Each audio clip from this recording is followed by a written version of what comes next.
சாதி குறித்து ஒன்றிய அரசிடம் துல்லியமான தரவுகள் இல்லாமல் சமூக நீதி கொள்கைகளை முழுமையாக செயல்படுத்த முடியாது என்று காங்கிரஸ் தேசிய தலைவர் மல்லிகார்ஜுன கார்கே தெரிவித்துள்ளார்.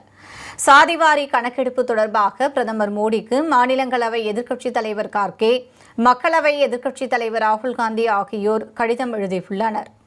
சாதி கணக்கெடுப்பு முறையாக நடத்தப்பட்டால் மட்டுமே பல்வேறு சாதிகளின் எண்ணிக்கை மற்றும் அவற்றின் சமூக பொருளாதார நிலை குறித்து துல்லியமான மதிப்பீடு சாத்தியமாகும் என்றும் அதில் குறிப்பிட்டுள்ளனர். தற்போது நடைபெற்று வரும் மக்கள் தொகை கணக்கெடுப்பில் சாதி குறித்த தகவல்களை பதிவு செய்ய ஒன்றிய அரசு மேற்கொண்டு வரும் கேள்வி முறை சாதி குறித்த தவறான வழிகாட்டுதலுக்காக அமையும் என்றும், இதனால் பிற்படுத்தப்பட்ட வகுப்பினர், மிகவும் பின்தங்கிய மற்றும் நலிவடைந்த சமூகத்தினர் மிகப்பெரிய இழப்புகளை சந்திக்க நேரிடும் என்றும் சுட்டிக்காட்டியுள்ளனர்.